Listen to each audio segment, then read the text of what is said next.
Hello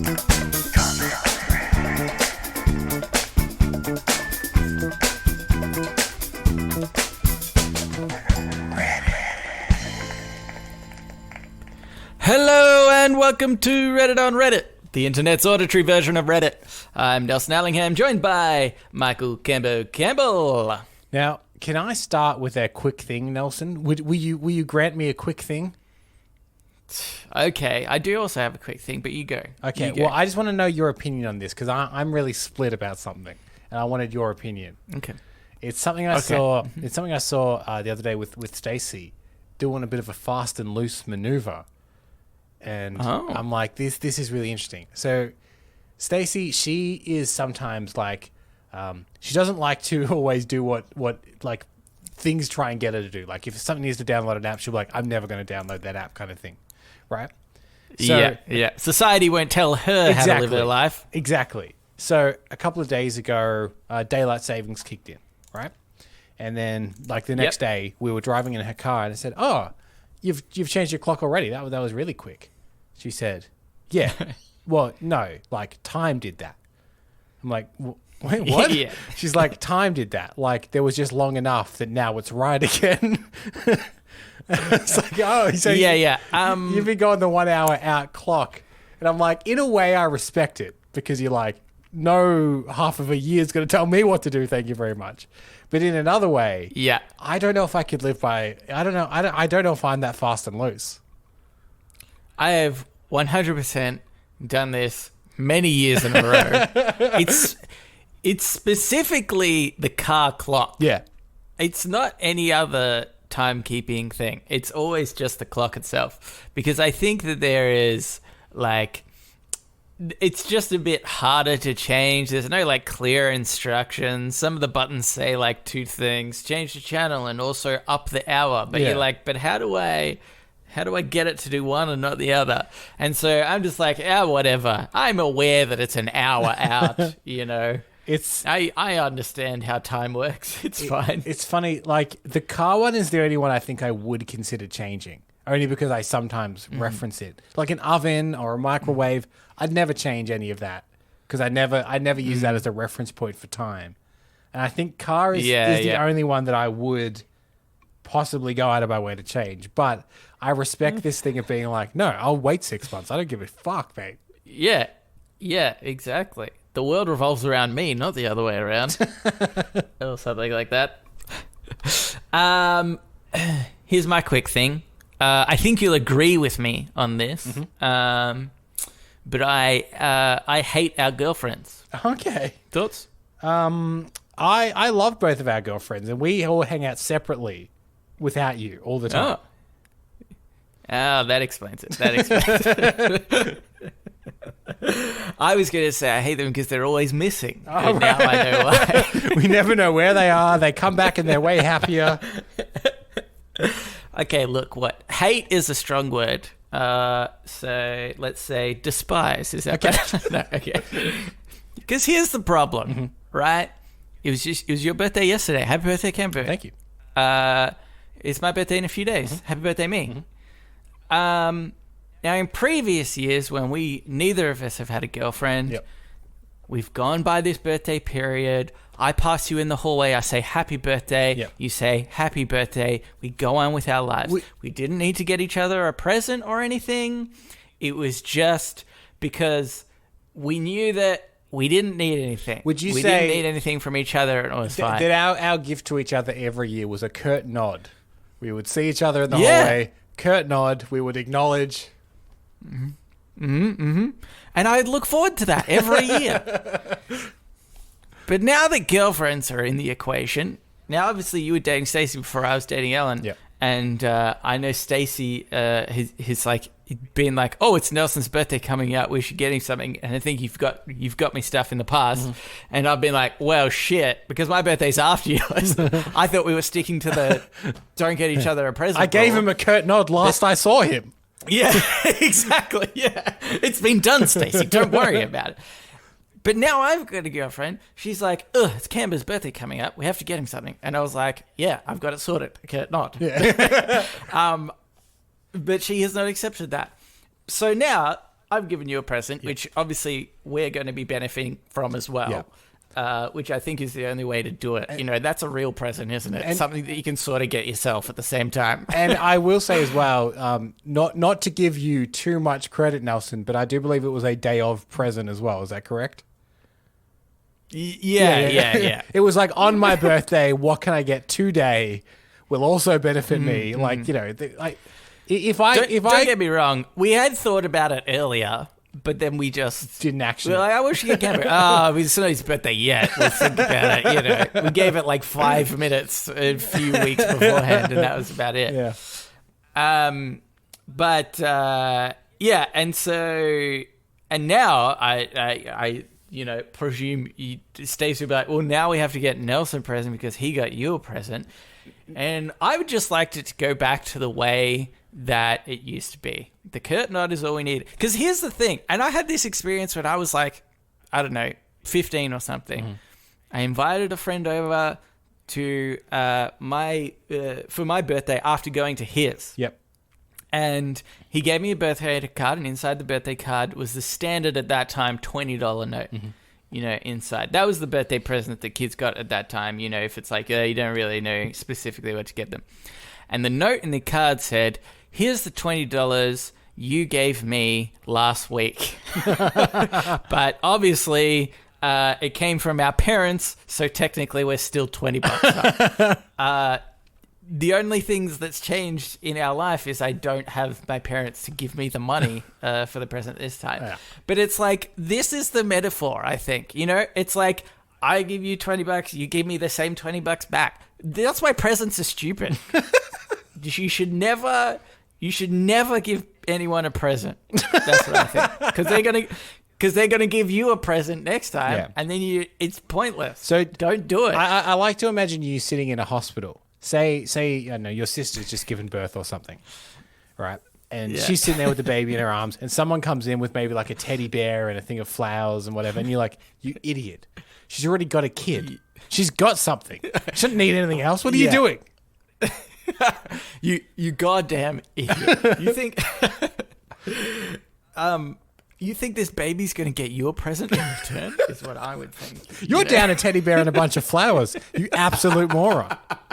You moron.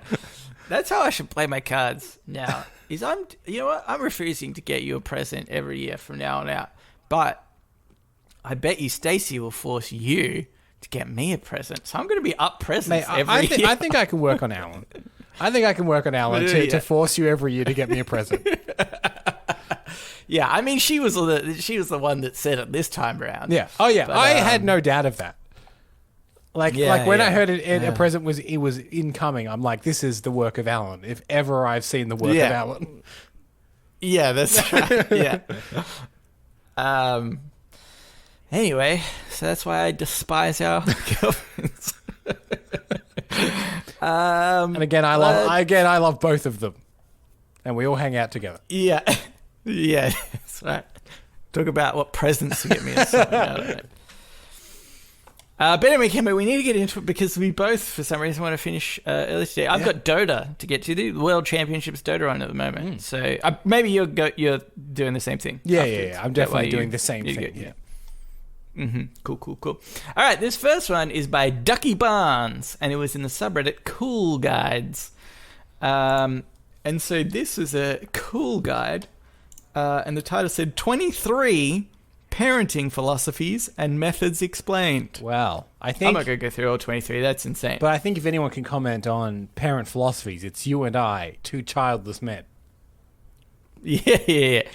We can talk about the ones that we should adopt. No, you know what? I think it's because I think we can identify people that we know based on probably what parenting style they have. Okay. I have a feeling. I mean, not that I'm saying, we'll call them out, but, be like, I had a friend that probably had this parenting style. I don't know. Anyway, here's the first one. Authoritative parents are responsive, supportive, and nurturing, but also set firm limits. Rules, discussions, and reasoning are used to control children's behavior. They listen to the child's perspective, but do not always accept it. My quick thoughts about this one is this.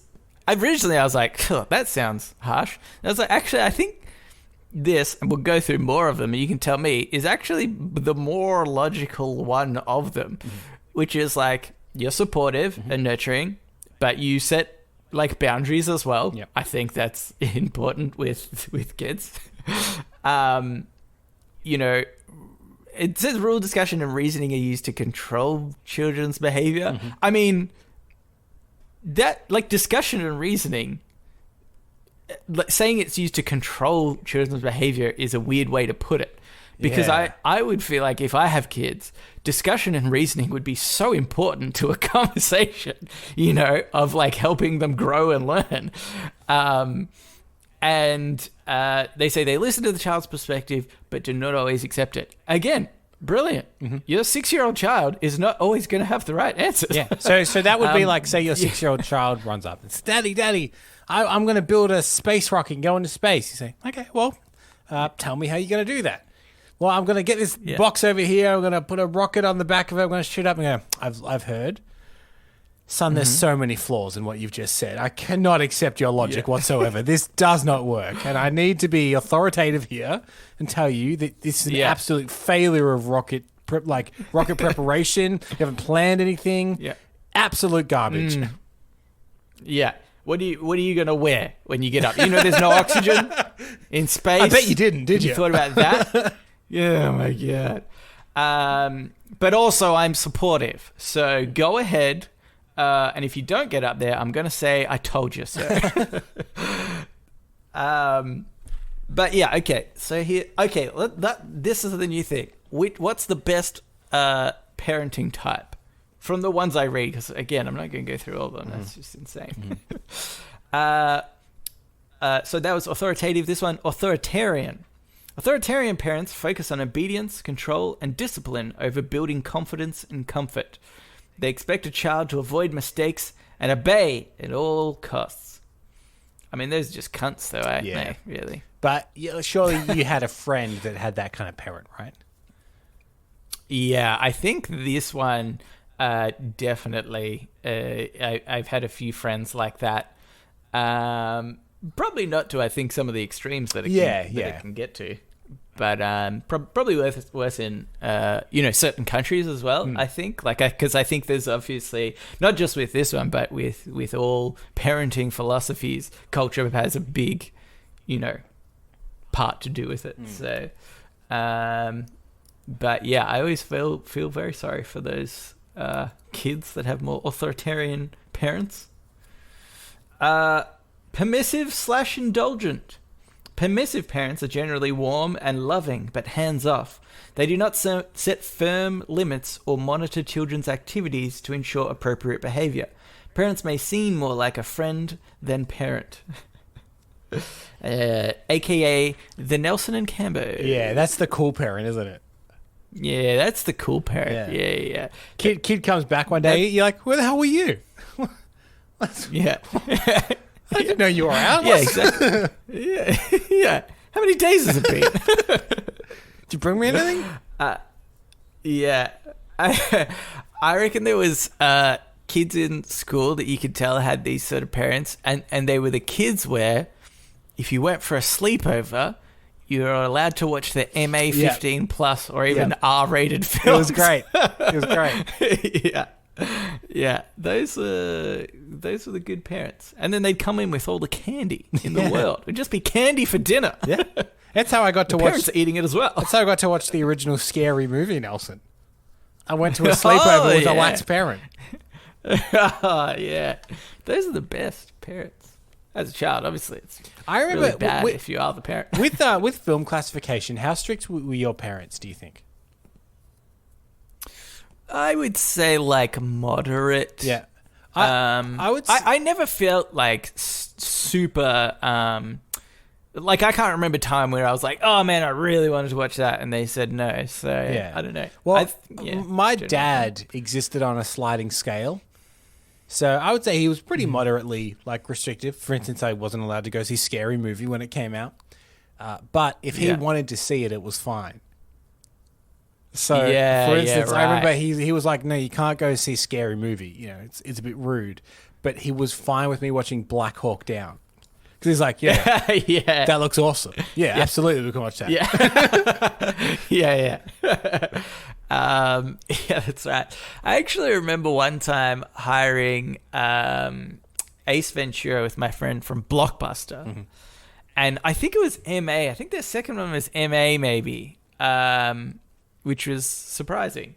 And I remember convincing my friend's mum. I was like, no, I swear it's like not even as, vulgar as the first one. Yeah. Or anything. And then, but there's some boobs that show up in it, which I didn't realize. And I remember being at his place while watching it. And his mum wasn't like in the room, but as soon as that scene came up, I was like, oh shit, we're going to get in so much trouble. This is the scene that makes it MA and I'm watching it. Oh my God. We should explain to our American listeners, our Australian ratings are a bit weird. Americans have the PG-13, and then go straight to R. We have M, mature, M15, and then our R is like your X, essentially. Mm-hmm. Yeah. Just in case people are like, what the hell is an MA? An MA would be equivalent to their R, roughly. Right. It's kind of in between, like, like it is a PG bit, to R, sort of. Yeah. But MA was, because M is for mature audiences, 15 plus, but it was only for, it was unrestricted. Well, here's the thing. We have M and we have MA, and M was recommended for 15 plus, and MA was restricted to 15 and over. Yeah. That was the difference. Yeah. Anyway, here's another one. Uninvolved. Uninvolved parents are unavailable or unresponsive and may reject this their is children. the Nelson and Cambo. This is the Nelson and Cambo. Can I tell you what's funny? It says, the last line is, children may be left to fulfill their own needs. I shouldn't laugh. The picture in this is really funny, but because it's two parents in the background just watching TV, and Cambo, I'd just like to say that would never be me, because I would have a PlayStation controller in my hand and I'd be playing on the TV. This is probably be me, and involved. Here's the thing. Humans have survived millions of years or something. And so they're tough, Leave them in the other room for a bit. They'll be fine. They'll find things to do. That's what makes them tough. You think we're being too nurturing? We're coddling them, I think. And by really, paying any attention to them. And really, why should it interfere with your PlayStation time? Yeah, exactly. I worked hard to buy a PlayStation, and I only have some time after work to play it. I'm not going to spend it with my kid, obviously. If he buys his own PlayStation, he can play it as much as he wants. We can play LAN. That'd be great. I would. Sometimes I want people to play with. I'm sure you might get the occasional father-son time if there was a couch co-op game, perhaps. But they can't drag you down, obviously. Mm-hmm. Like, if they're terrible, obviously you're going to take the remote and go, I tried, son, but this is ridiculous. Come back in 6 months. I'll give you another tryout. Here's another one. Attachment focuses on nurturing a strong connection with the goal to raise confident, independent, and empathetic children. Some key elements include breastfeeding, co-sleeping, nurturing touch, sensitive responses to a child's emotions, and constant care. It's weird that they mention breastfeeding. Like, is that this is so weird. They mention, this is like the dumbest thing. It's only very small. They mention breastfeeding as being a very specific thing to this attachment, but then in the picture, she's feeding the baby a bottle. Like, what? Get any other picture that makes sense to this. Maybe their safe search was on. Yeah, maybe. I mean, that doesn't seem to make sense as a thing. Yeah. Oh, they breastfeed. That means you have an attachment. Yeah, parenting style. That seems like a very low bar for like being an attached parent. Is breastfeeding your baby? Like, oh, I didn't realize you slept with your baby every night, and you're like, I think it's just exactly. Nurturing touch, sensitive responses to build a child's emotions. I mean, these things, I think, seem fine. Yeah. And don't seem to go along with the word attachment. It seems like co-sleeping is the only one that I think really raised the idea of attachment. Yeah, that's right. Yeah, co-sleeping is a bit not as good. Okay, free range. Oh my God, so many Nelson and Campo parenting styles here. Free range parents advocate for freedom and choice. Play and self-guided entertainment are embraced. The goal is to raise confident, independent children.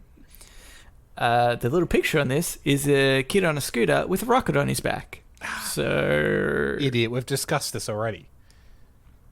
There's been no engineering. Can't get there. It's impossible. Maybe though, what if your kid did end up building a rocket in the backyard that worked? You'd be like, oh shit. I'd be very proud of him. I doubted you so much, but I'm not a free range parent, so don't go up there. The thing is, I want my kid to succeed. If my son or my daughter comes up and they've built a fully functioning rocket, I'll be so happy. Yeah. Because then I can monetize this kid. That's the kid that built a rocket. Exactly. Yeah. Do you know how many PlayStation games I could buy with that sort of money, Ken? Maybe I could get my own PlayStation, Nelson, finally.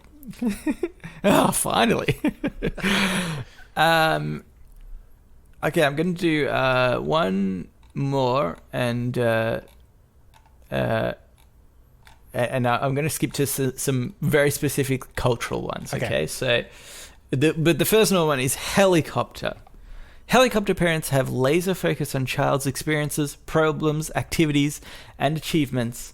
They hover and become deeply involved in a child's life. I feel like I wanted to touch on this one because I feel like that is also a stereotype that I've seen a lot as well. And again, kind of feel sorry for those kids that have had like a really, like I think there's elements, right, of all these philosophies. Probably parents do a bunch of different bits of these. There's no like specific one necessarily, unless maybe one of the, like the authoritarian, that one is like very strict. So maybe that's like one specific way. But, I'd say sometimes my mum could be a bit of a helicopter parent at times. But obviously not enough, I feel like, that it would be a detriment. But I think they have seen, in other kids where their parents are like too protective over them. Yeah. And they don't let them, like those kids I feel like become really shy and whatnot because they haven't been able to, their parents haven't let them out of their shell a little bit, and experience, life because they're... I would say my mum is the opposite of a helicopter parent then. My mum is a helicopter that left early before I was on board. So, like, we mentioned at the top, it was my birthday the other day. So my mum called me, late morning, and she was, happy birthday, all that. And she's like, how's your day been? Has anyone else called you? And I said, oh, yeah, Stacey's parents actually called me before. She goes, what, they've already called you? I said, yeah, they got me a gift as well. And she said, I haven't got you anything. So she's like, so they've already called and got you a gift. Hang on. And she puts the phone and goes, hey, Terry, they've already called him. She was just like flabbergasted that Stacey's parents had got me a gift and already called me before she did. I think it really hit her to be like, oh man, have I messed up here? What's going on? No, I'm appreciative of the no gift policy that your mother has. Yeah, our family's pretty loose on gifts generally. Yeah. Yeah, that's funny. What do you think about the idea that some parenting styles, right, there's almost people that are into like kind of a loving a sort of family, and because of that, even with some of these methods of like trying to let your kid explore and whatever and find themselves and be more confident, that almost like being so loving and giving them an easier life actually sets them back a little bit. Yeah. What are your thoughts on like that sort of outcome of, parenting?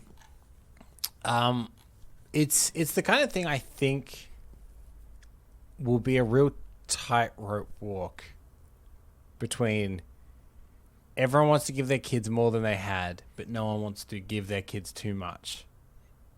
You know what I mean? Yeah. Like, well, there's the thing about like being a single child, right? I feel like there's this stigma against it because they get everything and then they're spoiled their whole life. But I think that there is an element of that even with more than one kid, where you can just be too like giving and nurturing and in all the like healthy ways, but you end up with a kid that's not confident in themselves or can't,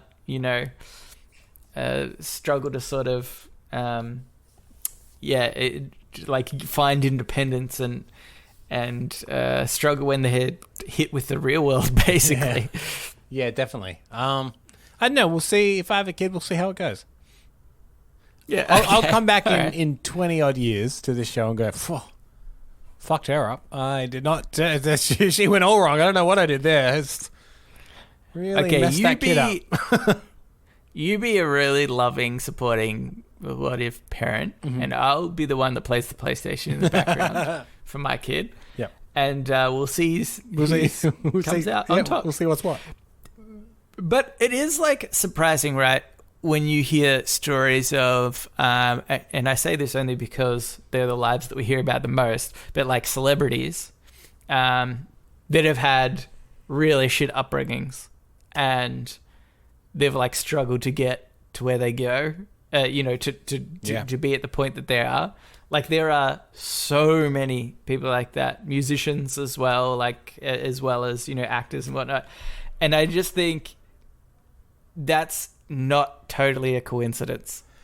And I think sometimes being given like a certain amount of hardship in your life can get you to succeed more. I'm not saying that makes you a happier or more well-rounded person. They could be still mentally effed up because of the experiences that they've had in their lives, regardless of their success.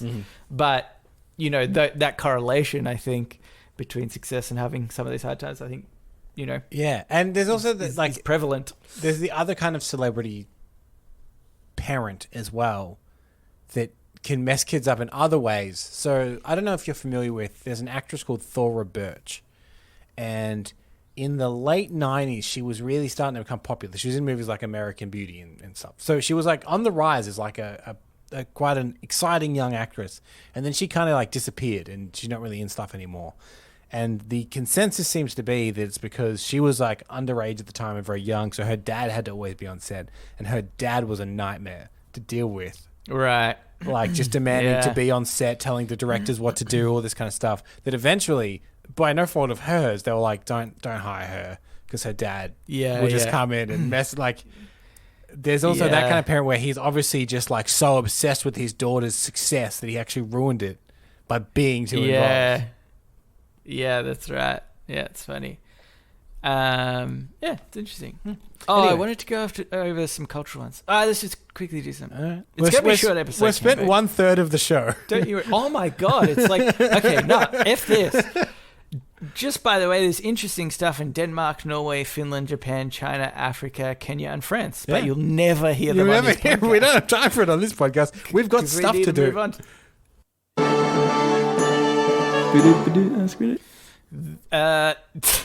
This Ask Reddit is, I'm only going to do one. Okay. Oh, God, which one do I do?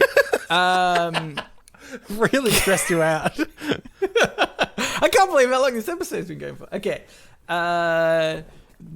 Good or bad? Oh, this is by Alert Criticism 98997. Good or bad, what is one thing you'd completely rid the world of? Good or bad was the one thing you completely rid the world of? I was going to say, first thing that came to mind was Facebook, but that's pretty much happened just this week. So. Yeah. Somebody sought to that, apparently. That was on their list. And that one falls in the good category. Yeah. No, I mean, I think... I mean, we've spoken about this too much, so I don't want to like dwell on it. But I think probably social media, you know, to the extent that it is, it depends. I think there's some social media how do you define a social media? Like, is what we do with this podcast, is that technically a social media? We have people interact with this. Yeah. I mean. Nobody should be listening to this podcast. Yeah, that's a good point. So we should rid the world of this podcast. We should rid the world of this podcast. Bad for the handful of listeners that we have. Good for us. Real good for us. Good for us. Unless by ridding the world of this podcast, we go. Oh, yeah. No, let's not do that then, just to be safe. No, I think, well, yeah, I mean, that's a good point. And I do mean more social media websites. Mm-hmm. And I think, honestly, it could probably include Reddit. Like, I sort of think the good thing about Reddit is, and that why I feel it's like a little bit better, is because of the anonymity a little bit. It can also make it kind of worse at the same time, but the being anonymous and also having the upvote downvote system, where essentially the population curates what is relevant, I guess, or most liked. Obviously, you get put into a bit of a bubble, but in saying that, there's so many different subreddits, so if you don't sort of conform to the like generic way of thinking, you can normally find that sort of group of people that you have similar alignments with, or certain specific hobbies or something that might not be mainstream. You can normally find that, and I think that that's really valuable of Reddit and what sets it apart a little bit. What about something and in this? Oh, so you go on. I was just going to say, sort of in relation to this, right? I was thinking about this the other day, how in Victoria we're close to being 80% vaxxed. And I just think it's so amazing with all the like protests and bullshit here online and and on the news that we have in Australia, where they're covering all these anti-vaxxers, and you're like, they're very definitely in the minority. Oh yeah, like so obviously so. And I think that's why it's so interesting on Reddit, right? Because it's not that these articles can't be shared or not, but they don't really get seen that much. I mean, anything the things you're using on Reddit are people poking fun at anti-vaxxers. Yeah. And obviously there are the anti-vax subreddits or whatever. Well, I think some of them have been, taken down because they're spreading misinformation, which is obviously something that has to be contended with in social media. But I think it's just that system works, because you sort of say, well, we're not going to listen to the idiots get drowned out so much because they're not in the majority. The idea of what you're saying about how like there's so much news coverage of this thing that it makes it seem more in the mainstream than it is my problem with, like, if they do a let's say a debate on climate change, right? And they'll get one scientist that believes in it and one scientist that doesn't believe in it. And that makes it seem like it's a 50-50 debate. But really, it's 99% of scientists believe in it and one scientist doesn't. Like that, it's not an evenly scaled debate in the masses. And it's this weird conflated thing.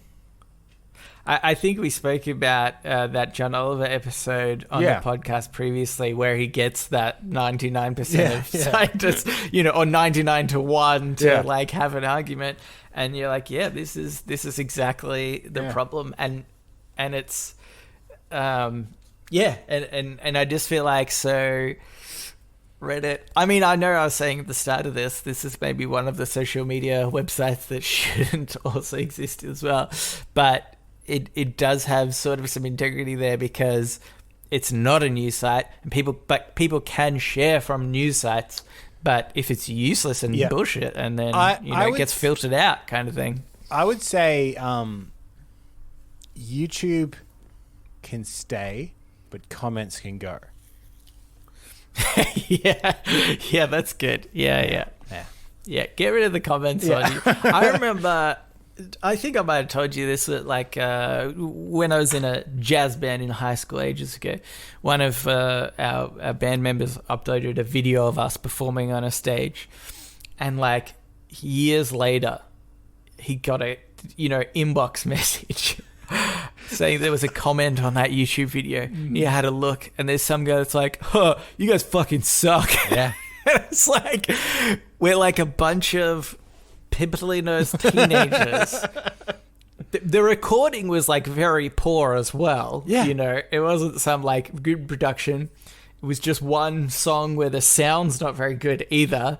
And it's like, why do you need to comment on this and just do like, you guys suck? Yeah. You teenagers are from 5 years ago. People are just so fucking the worst. we got a comment on one of our cancelled movie report episodes a little while ago. Just said, no thanks. Yeah. Okay. Like, that's fine. Like, we're fine if you don't enjoy it. But what a weird thing to be like, I'll let him know. No, thank you. Yeah. It is funny, isn't it? Admittedly, there's been times where I've gone to do like a similar thing. Be like, I'm not interested in this. And then I go to say that I'm not interested in it. And I was like, they don't care. They don't care. Like, what? I don't need to share this information necessarily. Like, I think if it's like something specific, that people can discuss, then sure. But I have gone to comment something and then deleted it at the last minute before. I remember one of our mutual friends that once they got their house broken into, and they put up, it must have been on Facebook or something a couple of years ago. They said, I hope the person who broke into our house gets everything they deserve and they get everything that's coming to them. And I was like, I was going to write that's a poor choice of words because it really makes it sound like you hope they get everything that they just took. And I started typing that. I'm like, they just got their house robbed. They don't need this. They don't need this at all. They don't need being like, oh, here's a funny observation. Isn't wordplay fun? Yeah. I would have sent it anyway. It's a hilarious joke, Cambo. I'll take the laughs wherever I can get them. For the love of God, let's move on. Let's move on. Now it's time Wait! Stop it! Stop it! It stopped? There's something else I need to get rid of. Okay. Salted licorice. Now I bring this up every now and again. Nelson, do you know, I was watching the latest episode of QI today, and they tried the same licorice that we tried on the show. Yeah. The exact same ones. They all hated it. Except for Sandy. Sandy Todsvig is, she's Nordic, so she was all about it, right? She's like, we love these. Like, the saltier the better. But all the other panels like, these are the worst things we've ever eaten. Disgusting. They're the exact same, the little monkeys. Take them off the... Oh, right. Yeah. I thought they were like cats or something. Anyway, whatever. Okay, let's get into it. Today I advice. So now it's time for Today I Learned.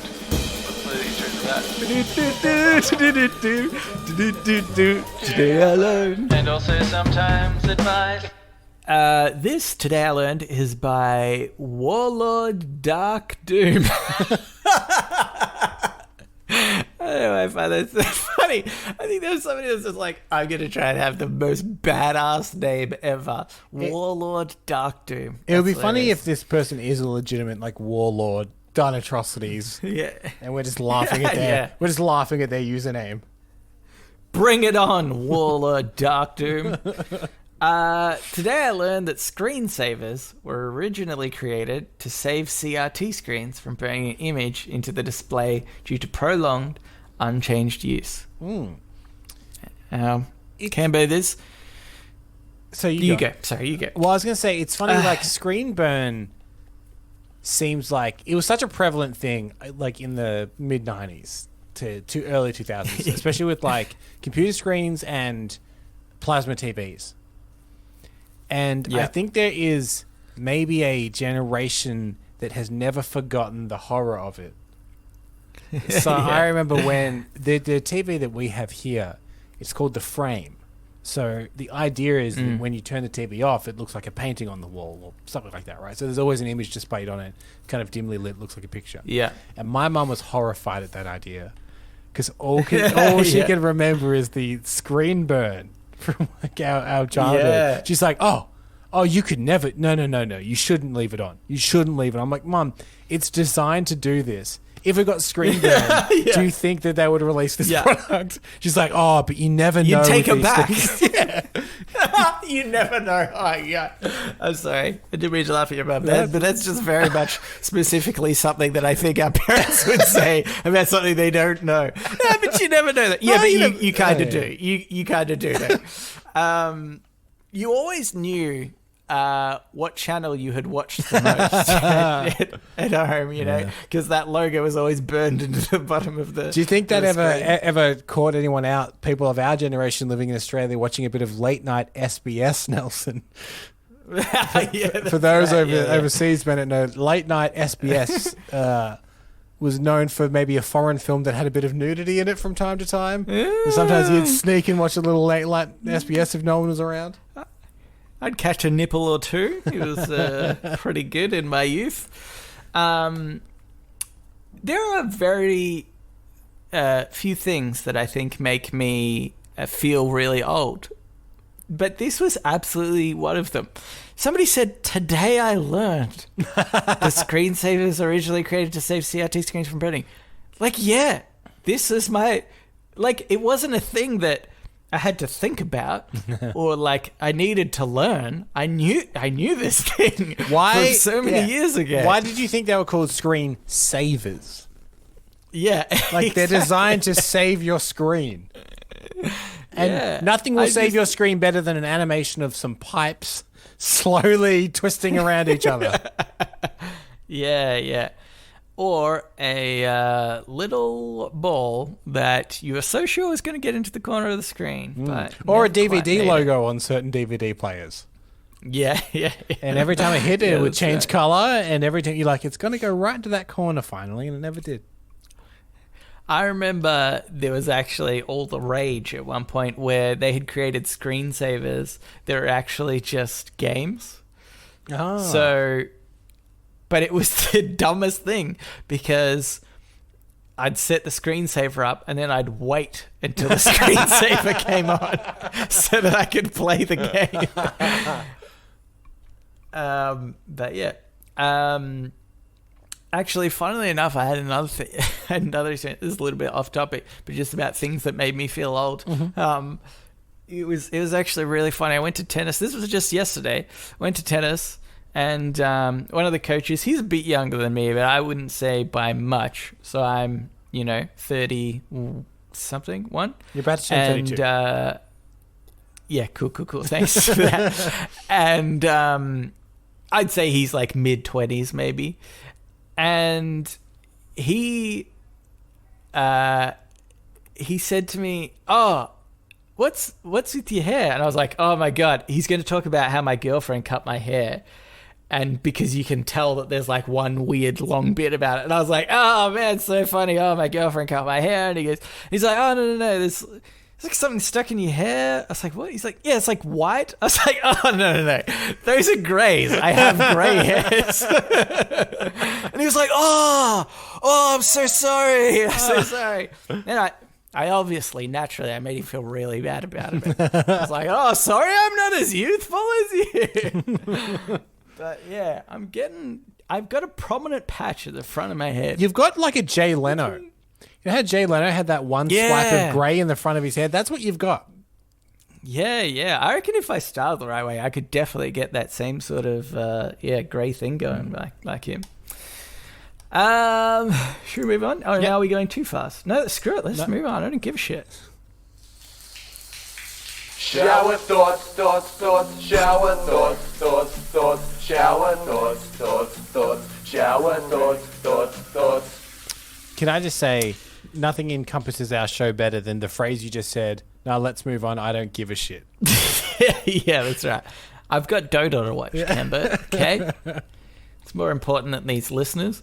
Do we really have a responsibility, do you think, to the listeners? It's not a matter... I don't feel that way. It's not a matter of if we have a responsibility or not. We have a responsibility. Do we accept it? Oh, yeah, no. Yeah. It's very much like the Mission Impossible movies. You have a responsibility. Do you choose to accept this? No, I do not. This show I thought was by Title Comprehensive 96. In like 30 years, kids will be saying, "Okay, Zoomer." Maybe. Which, except for that will probably be like a really embarrassing thing to say. I think this is what I think it's going to be, is that we will be saying "Okay, Zoomer" as millennials that said "Okay, Boomer," right? We're going to become older, and then just like the Boomers say something stupid about the generation before them, we'll be the ones that's like, "Oh, how's this sick burn? We used it on the Boomers back in the day."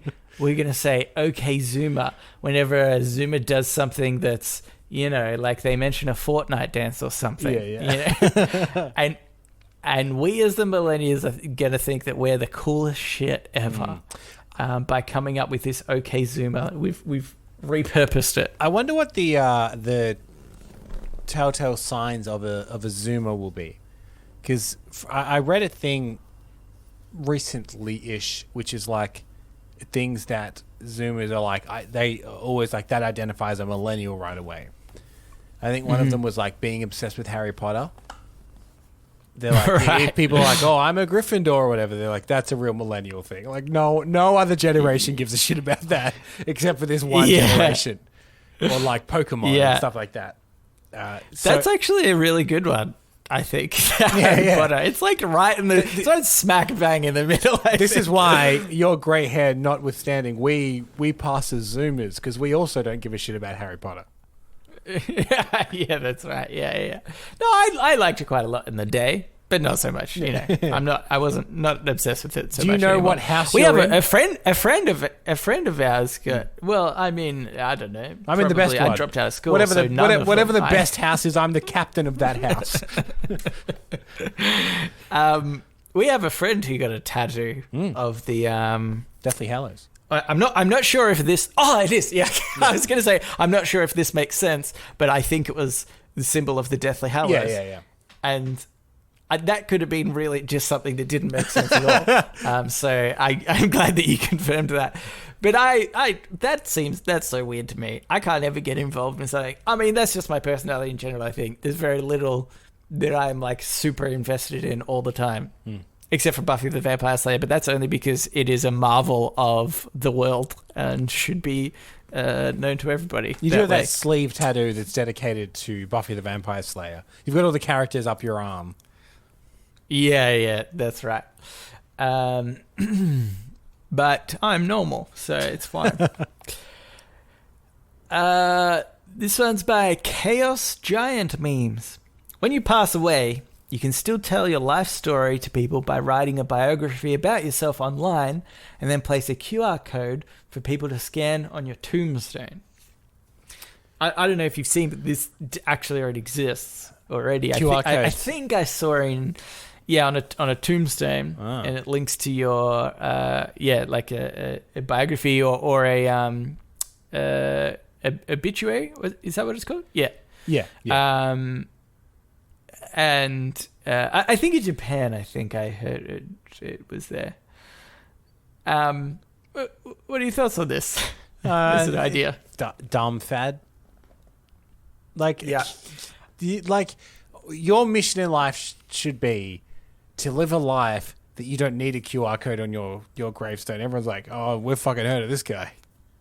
He killed so many kids in that bus crash." So many people. I'm annoyed they even gave him a headstone. He tried to put a video online and then link that QR code to his gravestone. He's a psychopath. Here's what I imagine the future is. It's a cemetery filled with tombstones that have QR codes on them. Mm-hmm. There's two futures, actually. One is that, and not one of those QR codes gets scanned. No, aside from like maybe as the person, is being lowered down and people are like, I'll just quickly grab this QR code now and have a bit of a read of the person that presumably I love. But and aside from that, nobody's ever going to scan them again. And actually it would be better. I mean, if you're looking for, I don't really know why it matters to put people's names on tombstone. I would be perfectly fine to be in an unmarked grave, because here's the thing, my family who love me, the ones that will come to see the grave, will know where I am, right? They don't need to see my name written there on when I was alive to when I died. That's irrelevant information. Why do you need that? Nobody needs anything.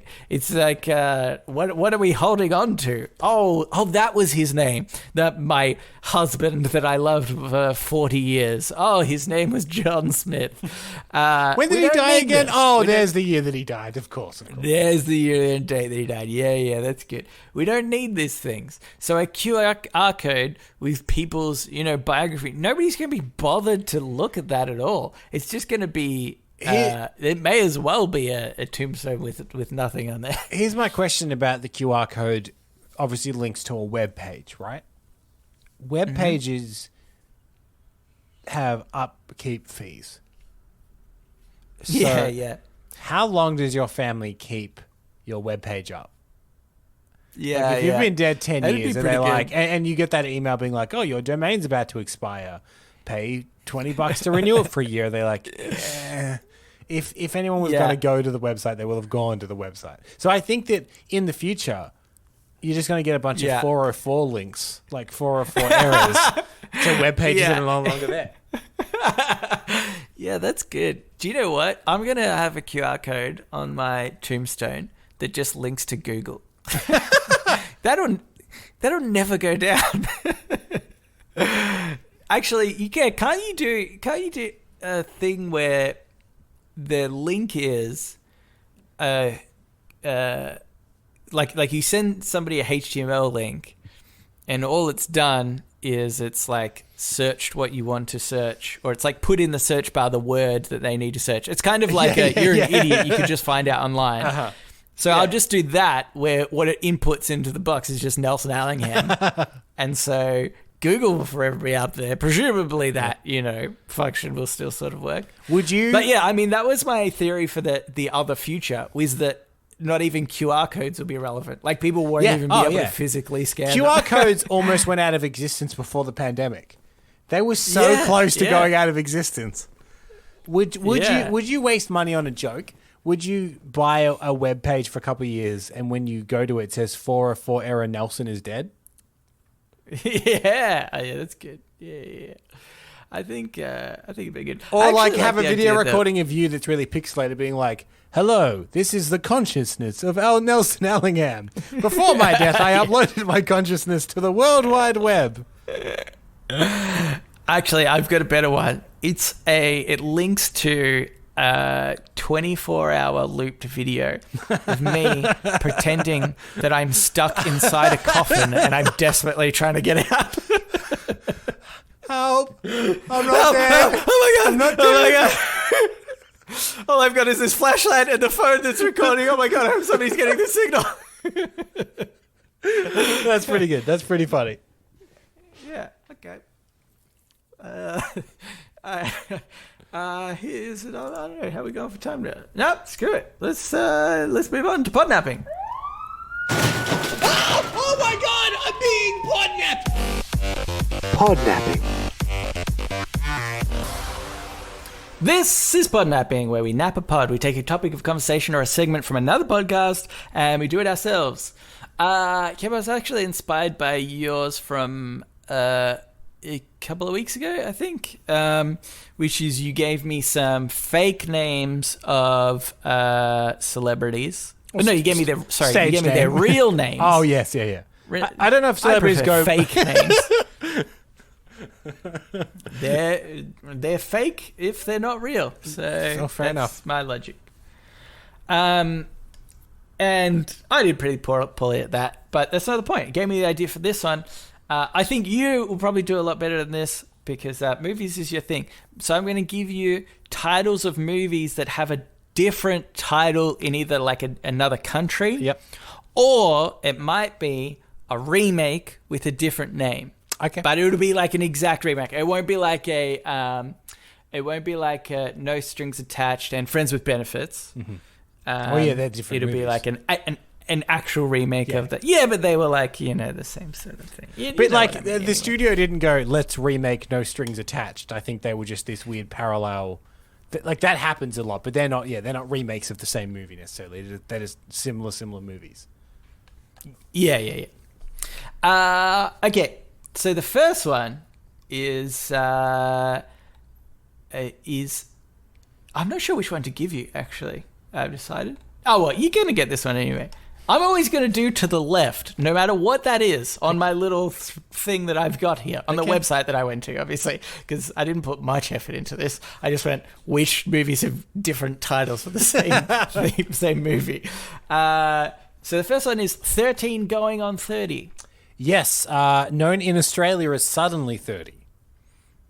Australia? Yep. Suddenly 30. Yep. Because for some reason, Australians would not understand 13 going on 30. Yeah, they're like, well, that's obviously not an expression Australians will understand. We need to really dumb it down. Yeah. She's 30, all right? That's all you need to know. Yeah. I want to know what age she was before, though. Suddenly 30 from what? 29? Yeah. Suddenly 30. I was suddenly 30. Before I knew I was suddenly 30, I get it. No, this is a different thing. Yeah. I think Suddenly 30 could be about a woman that's in a coma for like 10 years, from 20 to 30. And she's suddenly she wakes 30. up on her 30th birthday. Oh, I'm suddenly 30. Actually, it's been 10 years. Suddenly 30 can just be a movie about someone whose life has passed them by.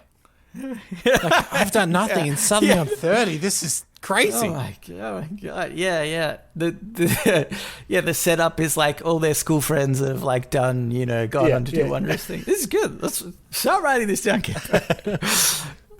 Okay, here's another one. Airplane. Airplane is better known as Flying High, is what it was called here in Australia. Australia changes names to movies a lot. Yeah, I was actually really amazed that it was specifically Australia that does this so much. Like, it's not like I'm reading these little blurbs. I'm not going to read them because they're very boring. Mm-hmm. But it's like this one was Australia and New Zealand. But it's like, why specifically us for the rest of the world? Everyone thinks we're a pack of idiots. Yeah, I mean, we are. But like, come on, we can get the different name of a movie. It's fun. Fever Pitch. Okay, I'm aware of the movie Fever Pitch. It's with Jimmy Fallon and Drew Barrymore. It's about baseball. I was not aware of the alternative title. Is it another baseball pun? So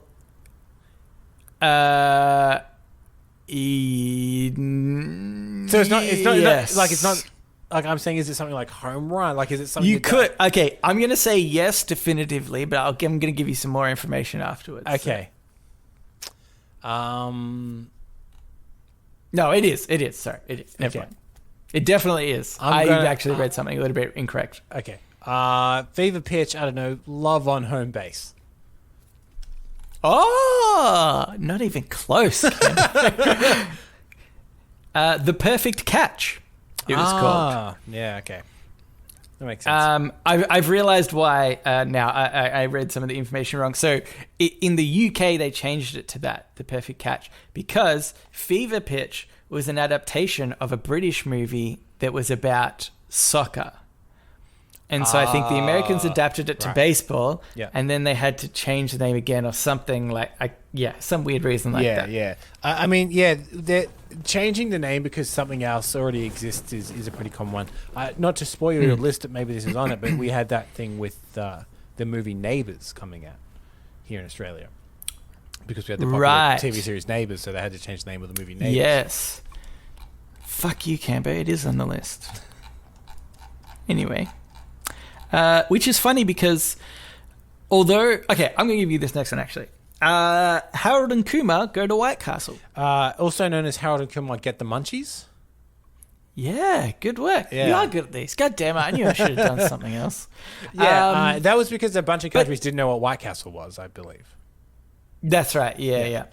But see, what I was going to say is, and what's funny is, I know all the American names for these movies, or like the original titles.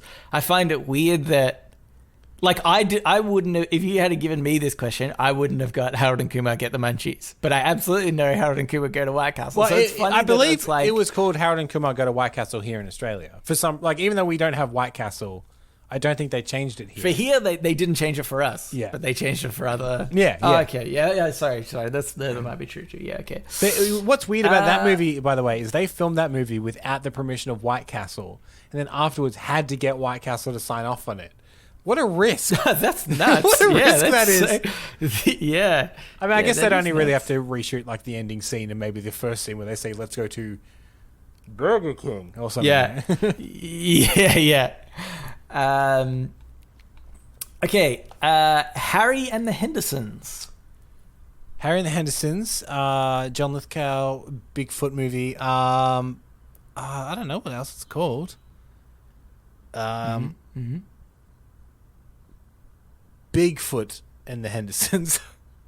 You are absolutely right. Is it really? 100%. Yeah. Wow. Yeah, it's just Bigfoot and the Hendersons. Wow. Did it say where it was called that? The replacement of Harry to Bigfoot by UK distributors was a marketing technique so that viewers would know the movie was about Bigfoot. Yeah, that makes sense. Yeah, okay. It's fine. Are many people going to a movie called Harry and the Hendersons to any movie and haven't seen anything about it? You'd be surprised. I feel like a movie about Bigfoot would be, you would know that it's about Bigfoot before you go and see it. You'd be surprised. Like, just from when we worked at the movies, I remember people came out of Sweeney Todd like, that's a musical. It's like, yeah. Yeah, no, it's never hidden that it's a musical. Like, did you not look at anything at all? Yeah. I guess that's true. I guess Bigfoot would be on the poster though, wouldn't he? Surely you've seen at least the poster. Yeah. This one's obvious, but I'll give it to you anyway. Harry Potter and the Sorcerer's Stone. Yes, known in America as Sorcerer's Stone, known everywhere else as Philosopher's Stone. Philosopher's Stone. I mean, that was the books, wasn't even the movies themselves. Yeah. Which to me is just actually, here's something amazing that all listeners should go and do, which is go to Google differences between UK and US Harry Potter books. I did this the other day because I was clued into it, and it is amazing. I imagine there is some, like, I don't know, like, somebody out there thinks that Americans are such idiots that they won't catch on to the smallest changes. It is amazing. Maybe I should do that as one of my podcasts to go through it, because it's like crazy how just minute details. Even things about, like, they changed the name of, like, the candy sort of thing, and you're like, it's so obvious that it's candy in, like, context of any. I think it said, like, boiled candy got changed to, I don't know, something else, and it's like, it's so they gotta know what it is. Was it boiled sweet? Or boiled sweets? Yeah, it might be boiled sweet. Yeah, and, like, it changed the candy thing. Yeah, anyway, I mean, it worked for them. You got to admit it worked for them. Well, I mean, I think it would have worked anyway. I don't think you never know, Nelson. You never know. You never know. This is what I think happened, is that somebody was like, hey, I think we should change some of these, British isms to Americanisms. And they were like, you know what, that's a good idea, because there are some, like, specific things that I think do actually get lost in translation. But somebody's job can't go through and be like, yeah, I found 5 words that we need to change. I think somebody was like, I'm going to have to put at least 100 to make it look like I've done my job properly. So they went through and just nitpicked at anything. Are you picturing some dude being like, He arrives at this school on a steam train. That's very English. So I've changed it. He arrives in a Mustang now. He arrives in a Mustang. He's got a 6-pack. He got sick abs. He sleeps with every girl. They don't have wands, they have guns. That's far more American. Okay.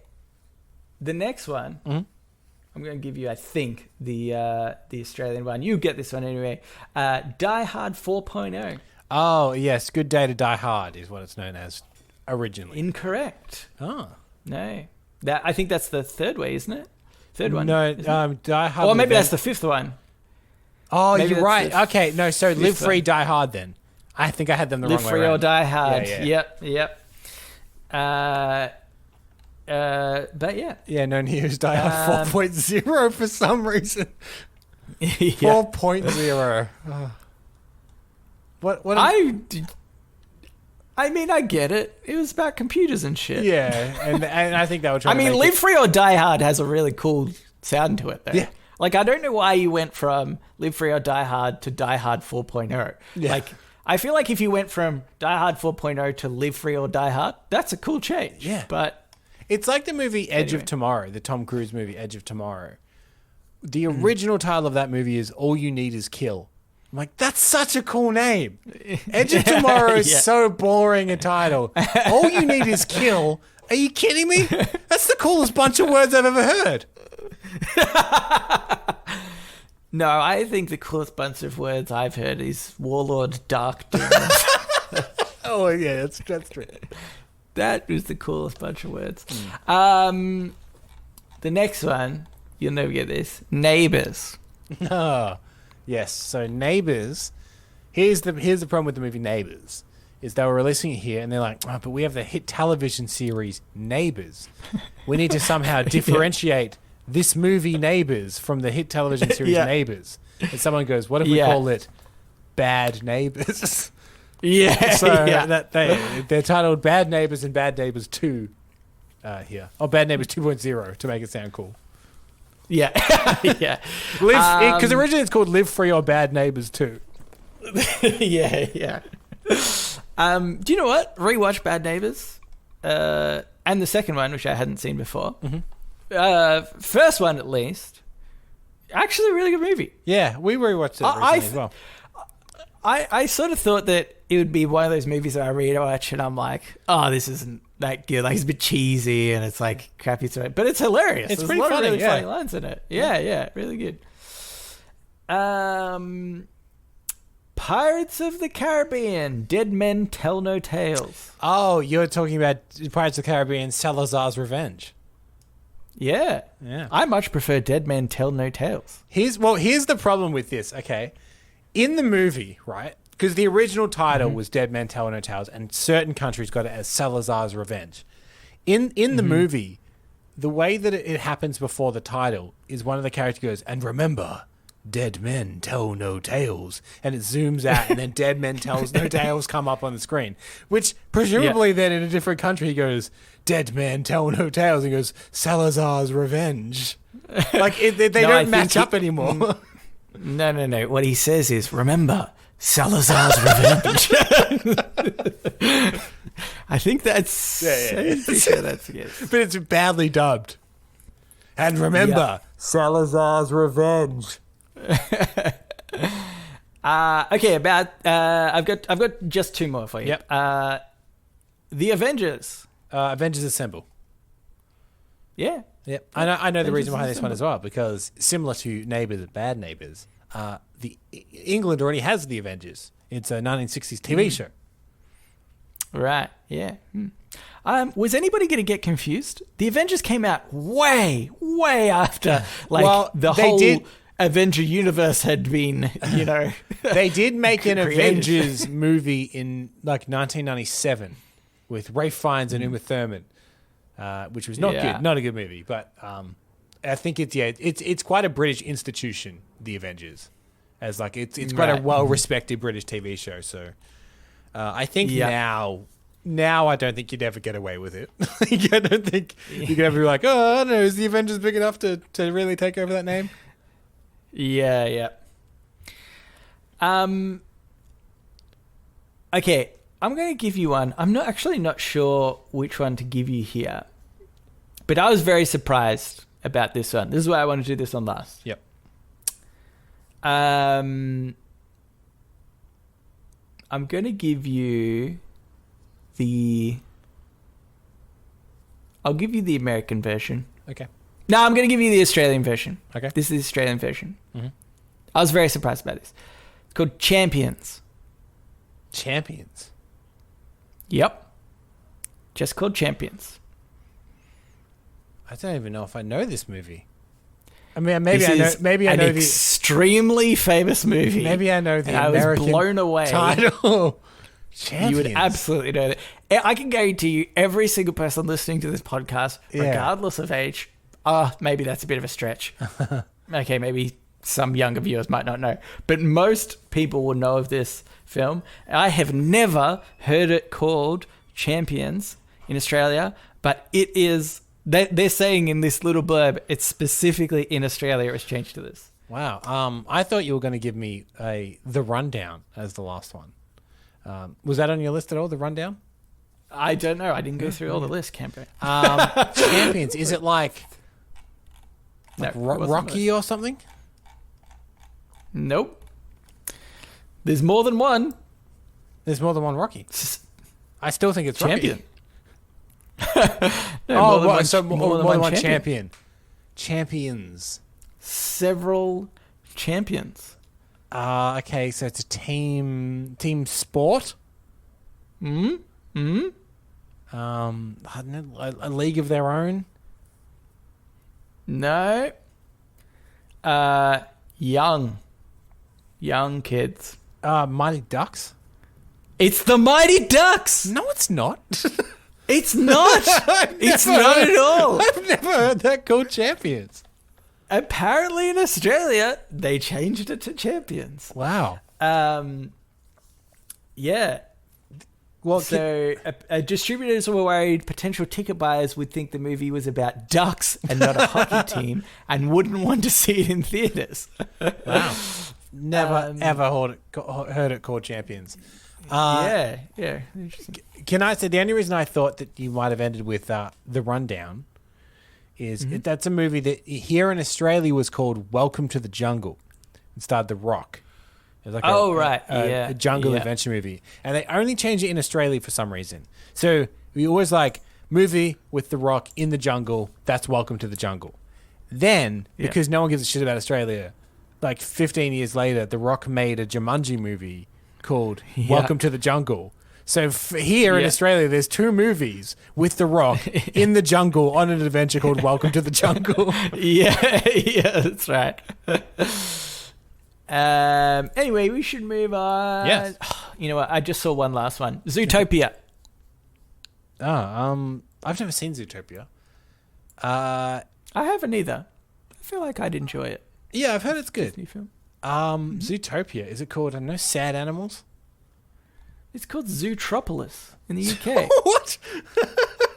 That seems so unnecessary, and Zootopia has a way better ring to it. Anyway, can I just say there's a movie called Wonder Park, and in the movie Wonder Park, the park is called Wonderland.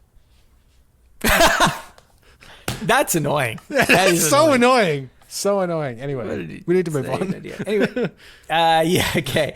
Let's get into the Ask Me Anything, where listeners of the show, just like you, listener, can write in and ask us anything you want. Yeah, go and hear from Hallie. Now, Hallie wrote this in just the other day, but given her recent status as Fuckhead Podcast listener, she has jumped the queue. So I just want everyone to know she's jumped the queue to send us a message that says, Happy Birthdays. So it's Gentlemen Cunts. Happy birthday, Cambo. Hopefully I didn't miss Nelson's, but I think I have another 2 weeks. Anyway, that's all. Happy birthday, you cunts. Love has a Fuckhead Podcast listener. Oh, FPL, as she's put it. Oh. Yeah.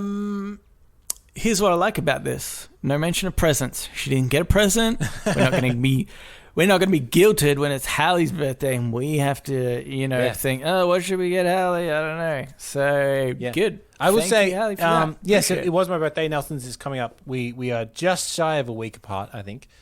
If you want to wish us a happy birthday, jump on the Discord, give us a curt nod. That's all we require. All we want is a curt nod. Nobody ever does the curt nod anymore. Yes. I did say, by the way, Stacey asked me the other day, she's like, are you having a good birthday? I was like, oh, well, every time my birthday rolls around recently, it just reminds me of like another year that was completely wasted. After a moment. Well, you had it hard. I feel like your 30th was last year, and that was like still in lockdown. Like the in-between ages, who gives a crap? But you know. Well, but I had that moment. I was like, another year wasted. And I kind of paused for a second. I was like, oh, well, no, we got engaged. That was that bit was all right. Forgot about that. Forgot about that bit. The engagement bit was fine. The rest of the year, the trash, absolute trash. But then you thought about how she was forcing you to get me a present, and then you thought, no, still wasted. Yeah. But thank you, I'm going here. Oh, yeah, thanks, Alec. Yep, much appreciated. The only fucking podcast listener that said happy birthday to us. So, do we have to make her a super fuckhead podcast listener? It's on the cards. Oh my god, it's on the cards. How quickly she has ascended from just a regular fucking podcast listener. And then I'm saying the first person on December 25th to write us Merry Christmas to our email, maybe they'll become a super fuckhead podcast listener. Yeah, but you have to make sure you get the time zone right. Oh yeah, that's what I appreciate about this email. Is it came through on October 7th, my birthday for me, but also in the time zone October 7th for Hallie. She did well. Oh, that's pretty good. She sent it on October 7th, and I received it on October 7th, despite the time zones.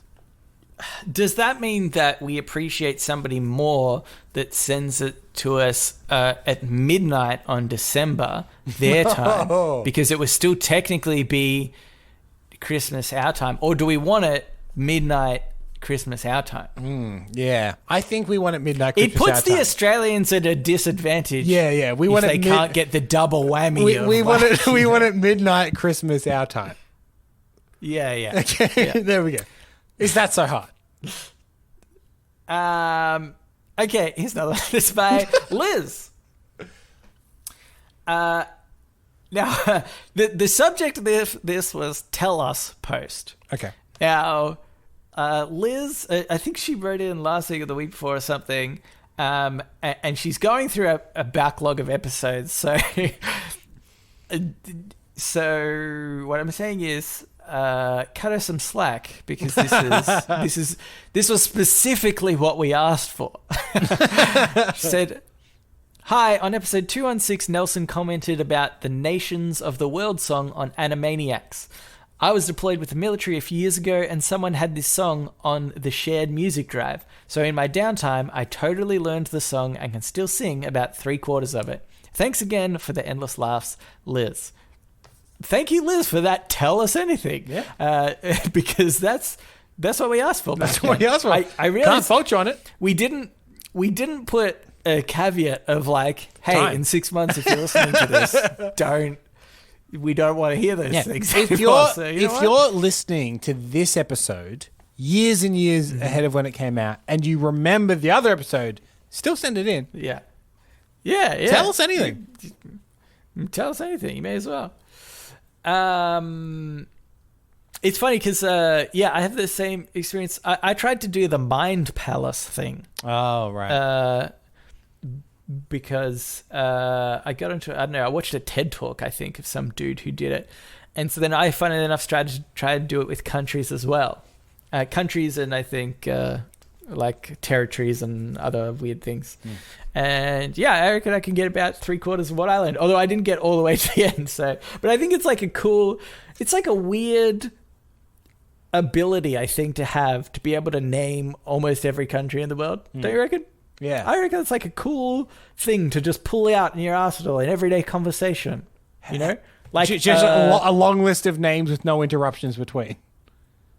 Yeah, like I think, here's a fun fact that I learned. I think, oh shit, I could be wrong. I think Oman is the only country that starts with O. No.